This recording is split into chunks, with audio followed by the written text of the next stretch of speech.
Make no assumptions. Yes, there are generalities that you can in crafting what your approach is going to be and how you can move somebody through the relationship, but do not assume that every donor or individual or organization is going to operate exactly like the one you worked with before. It's about association. It's about feeling a part of something bigger. I really like how you put the whole association thing. Sometimes you kind of get lost and it's like these relationships just feel like numbers. Personalized stewardship in each of these areas is really important. It's a partnership. Like these relationships are mutually beneficial, saying what's in it for us.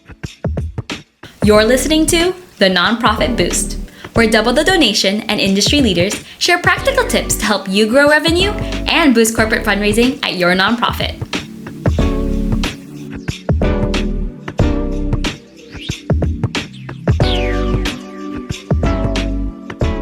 Hi, everyone, and welcome back to the Nonprofit Boost. Today, we'll be talking about cultivating and stewarding major donors with Jill Anderson. Jill, do you want to introduce yourself today? And welcome back. I'm so delighted to be back again. I had such a great time the first time around. So I'm looking forward to our conversation. It's a high point, certainly for me, to not only talk with you, but to talk to our audience about ways that we can amplify the work that we do in a really intentional way. As you mentioned, my name is Jill Anderson. I am the Vice President of Development and Alumni Engagement at Moravian University. I am also a senior consultant with Schultz and Williams, and I'm also the head of Jill C. Anderson Consulting. And when I'm not doing all of those things, I am pursuing the professional doctorate in philanthropic leadership with the Leigh Family School of Philanthropy. I've been doing this for about 3 decades. That's really kind of crazy to say. But I'm really hoping that I can provide some guidance and insight in our conversation today so that you can kind of learn from the things that have worked for me and also learn from the things that haven't worked for me and experience and with my team. So looking forward to our conversation. Thank you so much. I really enjoyed our last conversation as well. I got so many valuable insights from that conversation, and it was a fun conversation. So I'm really looking forward to hearing your insights today about cultivation and stewarding, because I remember asking, I think, a cultivation and stewarding question like the first time we met, and you were like, stop, that's going to be a long answer. So now that we're here at the actual podcast, I'm really intrigued to ask again, how do you cultivate and steward major donors? Because correct me if I'm wrong, there's like 3 major donors, right? Like the high value individual, the foundations, the corporations. Yes. Looking at your major donors, you're looking at those who can have kind of the most significant financial impact on your organization, either directly or through other opportunities. I mean, of course, I'm always going to underscore the money and the funds coming in. But there are ways that you can amplify that to provide support to your organization or your institution in a variety of different ways. With all types of donors at this level, they're aware of who they are and what they're bringing to the table. And they're really looking to you to really develop how and maximize their impact. Give them some access to information that maybe others don't have, or access to information that might be helpful to them. And also recognition on their terms. I'll delve into that a little deeper going forward. But I really look at with high net worth individuals or organizations, it really is kind of cultivation on their terms, and it's cultivation through collaboration. One of the things that I say about all donors and volunteers or anyone who's interacting with your organization or institution is make no assumptions. Yes, there are generalities that you can in crafting what your approach is going to be and how you can move somebody through the relationship, but do not assume that every donor or individual or organization is going to operate exactly like the one you worked with before, or even the ones that we're getting industry research on. Every organization, every foundation, every corporation is an individual entity and needs to be treated as such. I've seen kind of some of the biggest missteps is when we are making those assumptions, when we're making generalities and then living by them. Not using them as a guide, but using them as the blueprint. Black and white answers. Okay. So I think that is really important.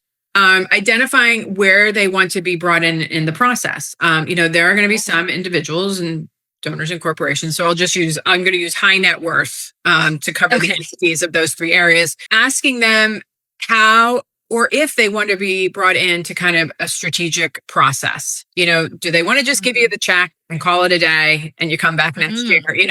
And that's fine. Has that happened before? It does. Yes, it does. Oh, wow. There are some that are like, I jokingly refer, I had one high net worth donor that I worked with at another institution for 5 years. I faithfully reached out to him at regular intervals to schedule a meeting. He would never meet with me. He would never respond. He'd not respond to emails or letters or phone calls. But immediately after my outreach, he would send a check. And somebody said, "Oh, Jill, weren't you reaching out to him like 52 weeks a year?" I said, "No, I wasn't doing that." But because I was consistent, but that was the way he was going to stay engaged. Like he did not want a meeting. He didn't want to come back to events. He did not want any recognition. He wanted basically a reminder call. And that is what I could provide. So, that's one end of the spectrum.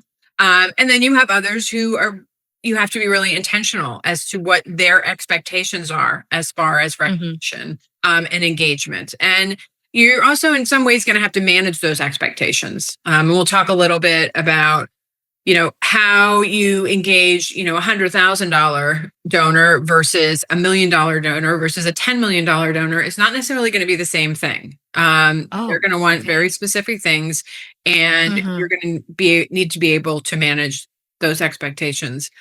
I did a presentation a few years ago for the Association of Fundraising Professionals, the chapter in my area, entitled "You Don't Give Enough for That." And it was specifically just, yeah, I know. I love that title. I love that title. That's like so eye-catching. I'm like, okay, I'm listening. I'm listening exactly. Now. And it was all about managing stewardship expectations, managing recognition expectations. And, a lot of times it's people don't know. Organizations don't know. Corporations don't know what your cadence is or your process is for that. And keeping them informed, being transparent about that. What can you expect from the organization or the institution to provide you based on this giving level, and what is appropriate and also what is not appropriate. But I think a lot of that can be clarified with a lot of transparency. Nonprofits are always being asked to do more with limited time and resources. Double the Donations virtual summits offer practical insights, expert advice, and actionable ideas to help you grow your impact. Check out the summit calendar and register at doubletheDonation.com/virtual-summits. We'll see you there. The other thing is kind of knowing these high net worth donors as I said, as individual and distinct entities is really important. And what's going to matter to them is going to be different, and personalizing that outreach based on that. So, what things are happening at your organization or your institution that, boy, will really ring true to this particular donor. What specific stories can you tell? What is the latest news that is coming out? And it can be some, it does not need to be something that is, the front page of your website. It sometimes can be those more lower level stories. This student that had this amazing summer experience. This individual went on a mission trip. Somebody in your organization or an alum or, a participant in your organization did this amazing thing. Like what you want to do is kind of build a sense of community. And I think we talked about it in the previous one, it's about association. It's about feeling a part of something bigger and, celebrating those wins. And I think personalized stewardship in each of these areas is really important. I do recommend that every organization or institution have a stewardship matrix that is shared with the rest of your team that says, this is what the level of stewardship that we are planning to engage people in based on their level of giving. That eliminates kind of a lot of the stepping over of each other and having a really clear idea as to how to move people through. That said, it has to be personalized. So I'll give another anecdote here. We got recognized by a case a couple years ago about our principal gift stewardship. And we do these beautiful wooden boxes that have a video inside of it. And the videos are they're not a generic video. They're a video for that individual donor or that corporation. So it's people Wow. talking about like, you know, Jill Anderson, thank you so much for your giving. This is the impact of your philanthropy. Or, you know, Acme Corporation, this is the impact that your giving over our relationship has had on our students, our community, so on and so forth. And, you know, it's high level people speaking. And accompanying that, we do like a picture book to accompany the Oh, video. wow. And so the books are great. Like we've done the picture books, we've done the calendars, we've done in our own personal life, like, you know, we've done the holiday greeting cards with our family Yes. photo on it. Like, you know, most people like them. I remember sitting down and talking about a particular donor, and we were talking about this picture book, and I'm like, do not give them a picture book. That's not like, they are not going to like that. Like they're just not going to appreciate it. It might actually turn them off in some ways. And, you know, while something that we think is got all the bells and whistles, you have to know what those individuals want. And so that could have been, a misstep. Because if we're just cookie cuttering our stewardship efforts, it's going to ring false. Like, you know, 90% of the people are going to love it. You know, you'll knock the socks off of organizations, corporations, foundations. Like they're going to think it's the greatest thing since sliced bread because nobody has ever done it. But you're always going to have that 10% that's like, that's not really us. Like that makes us uncomfortable. We don't really like that you went to all this trouble. Like, and that's important. And so it kind of goes both ways. Yeah, I think you said something in our previous discussion as well about how you're supposed to listen. Yeah, that was pretty much your main point there, was listen. Even if they're not saying anything, the no reaction is already saying something as well. So I was just like, okay, good to know. And I really like how you've put the whole association thing, because I think throughout like my podcasts and then throughout the things I've been seeing online as well, sometimes you kind of get lost and it's like these relationships just feel like numbers, or they're just like people maybe on a screen or on a paper. And you're like, no, these are actually real human beings, and they actually have, you know, things that they care about, the things they believe in. So it's just like really interesting. Like now I'm trying to think of it, it's like, is it like more of a friendship kind of thing? Like maybe, but on a professional level, of course. But it's like, okay, I really have to think of it as something I want to take care of and like build. And you wouldn't do that to like a friendship that you didn't care about. So I was like, oh, so I'm really loving that changing of mindset when it comes to how you steward them. But we have talked about, you know, the top level donors, those maybe 10%, that 1% you mentioned. I'm just like a bit curious if we were to flip the cultivation like pyramid a little bit and see how we can cultivate and steward from like the bottom up. For example, instead of, you can still look at your like donor base and see maybe a company, and then from that company you look at donors who are employed there, and then maybe you can cultivate and steward them to be like the next generation of major donors. Is that something that you've seen successful, or like do you have any thoughts or inputs on like that kind of approach bottom up? I've seen that at pretty much every institution I've been at and organizations that I've worked at, like where that is really a key component. I mean, of course, your president or your executive director are going to want to go right for the CEO, and that's great. Yes. Like I'm right there with you. I'm sitting at that table. But I think sometimes we forget that it's our middle managers that are sometimes our biggest ambassadors and can open doors for us that a CEO or an executive director or a president doesn't have time to do. I mean, it's not that they're not interested. They're busy people. There's a reason that they're at that level. But there are opportunities, particularly when you kind of flip that pyramid and take a look at kind of, all right, what are those foundational people? What can we provide to them to strengthen their relationship, not only with the organization, but also with their corporation, but also who in there can provide us access. And I think that's always a key component, is what doors can they open? So for instance, if I'm in a company, you know, I might not be able to make a $10,000 annual gift, but I can open the door for you to get into HR, and they have 10 paid internships for the students, or they co-sponsor a food bank that can support my community need, or, you know, like there's so many opportunities there that, you know, they have a connection to the community relations person who can write a sponsorship check to our annual gala. remember, behind all of these things are people. And what you're really doing is you are, yes, it's a friendship, but I would say, kind of flipping on the professional, but it's a partnership. Like, these relationships are mutually beneficial. And one of the things I think we do well is saying what's in it for us. We don't always do so well telling them what's in this relationship for them. What are they going to get out of it? What's the benefit Mm. to partnering with us, and the resources and expertise that we have. And I think that is an important piece. I do think when we're talking about foundations, it's cultivating the program officer. Mhm. Send a note. Like, it was funny, we send out holiday cards out at the end of each year, to all Yes, I've heard about those. Yeah. to all of our They're cute. design prospects.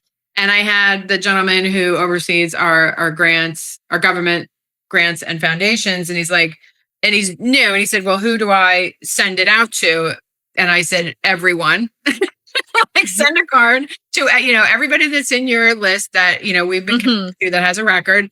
Like, let's Mhm. make sure that we're making a connection. And I call activities like that jury duty. So Oh, for any of us who have been called for jury duty, yes. I've been called a couple times, and I remember at Mhm. the end of it, fortunately or unfortunately, I've not been asked to sit on a jury, but I remember always at the end of those, they say, even though you weren't called for a jury, know that the fact that you showed up matters. And I think that's what I take when we're doing kind of these small touches that you don't even know if they're making an impact. We're showing Mhm. up. Like, Mhm. so the next time, yes, you get a holiday card from our director in December, and there's a grant application in February that comes across that program officer's desk. They're gonna say, "Oh, I know that guy. He sent me a Yeah. holiday card." And again, it's about those little touch points. Those little touch points, making those connections, being Yeah. more personal with them. Okay, that's a really insightful commentary and anecdote there.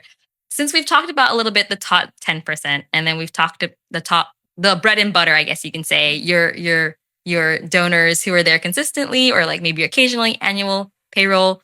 I'm curious about, those part of stewardship and part of cultivation is also maybe re-sparking that passion or that donation or those donors who've maybe dropped off in the process, in the pipeline. And like one of the things I have heard and seen being used to spark that passion again is like matching challenges or challenge grants.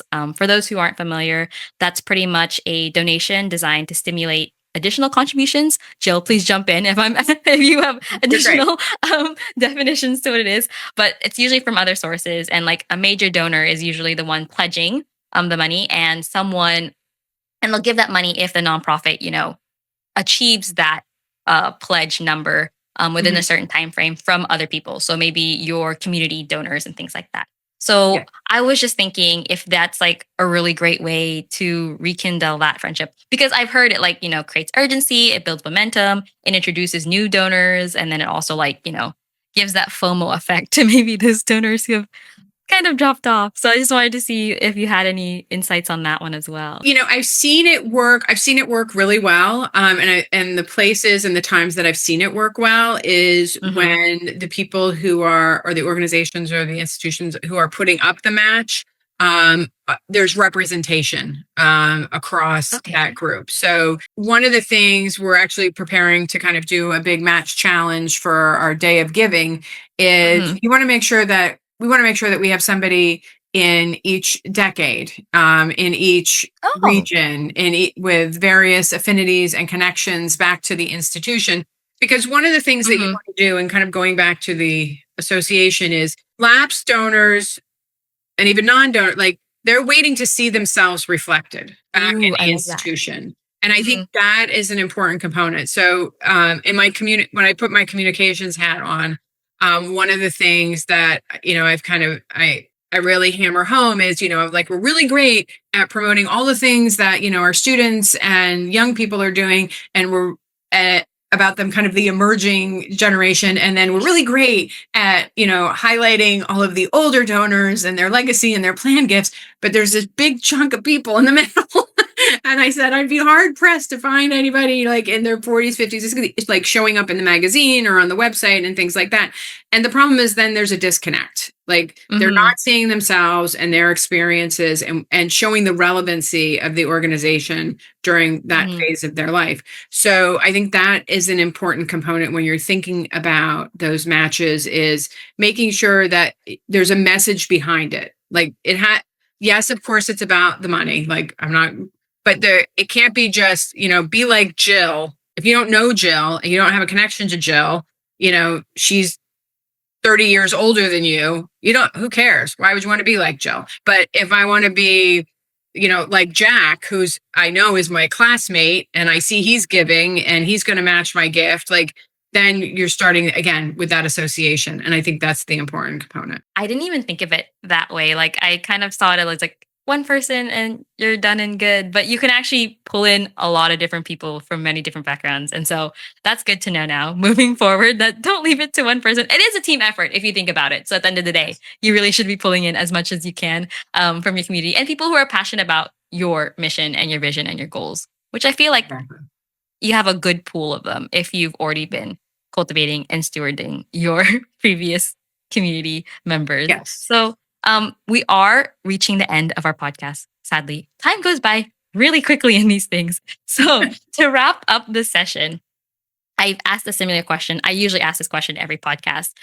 If you can give the nonprofits and the institutions listening in one piece of actionable advice about cultivating and stewarding major donors or donors in general for the next 30 days, what would be the number one advice you would? One of the things that when we're talking about matching gift, not necessarily as a match for, a donor to donor, but matching gift when it comes to corporation and individual as part of your program, is I can guarantee you're leaving matching gift money on the table. And one of the things that I would say is when you're in conversations as part of the work that you're doing to cultivate major donors, come to the table. Don't ask the question, do you know if you have a matching gift? You find out if they have a matching gift. Make that part of the proposal. Make it very easy for them to see how their gift can be amplified. I know I had one individual early in my tenure here where that was actually part of the gift conversation. Here's what you've been giving over these X years. We'd like to increase this, and we'd like to add a matching gift component. I see, like, here's the steps you need to do in order to do that. And here's how this can amplify your gift and your impact. And that had never been shared with him. It was kind of like, here's the gift, see if you have a matching gift company and we'll add it to it. But it was not part of the larger proposal. So I would say when you're looking at high potential, high net worth individuals, or people working within corporations with a matching gift program, you need to create a system to constantly promote that and make sure that's part of your gift officer conversation, because don't rely on their HR department to be promoting it. I'm not saying that they aren't, but I've worked at a matching gift company, and the only way I found out about it is I dug for it. Oh, wow. So that's just, if I had one thing, I would say you're leaving money on the table. Go find it. Yeah. And then make it easy for them to know that they're leaving money on the table. Like, don't make them go look for it, making it as frictionless as possible. Exactly. People want to give you money. Exactly. Oh, I love that. People do want to give you money, guys. They want to give you money. Of course, they want to support your mission. They want to support your mission. Yeah, of course they do. Exactly. Why wouldn't they? Perfect. We're going to end it on that note because I love that. So everyone tuning into the Nonprofit Boost, thank you for listening. And if you guys want to reach out to Jill, how can we reach out to you if they have any more questions? You can always reach out to me on LinkedIn. That is probably the most efficient and fastest way to get a hold of me. I love making connections. I love answering questions. I love being involved in things. So please feel free to reach out. I've made a lot of mistakes. Please learn from all of them. No, I think that's honestly like one of the best ways to learn is how can I improve from this experience, even if it wasn't a good experience. So everyone, thank you again. Thank you, Jill, for tuning in our session today. And if you guys want to follow for more podcasts, feel free to like, subscribe, and follow the Nonprofit Boost. Have a good day, everyone. Bye. Here's your next steps. Visit doublethedonation.com to explore the tools and strategies that schools and nonprofits use to unlock more revenue through corporate fundraising. And if you found this video helpful, don't forget to subscribe and share the video with your team and peers.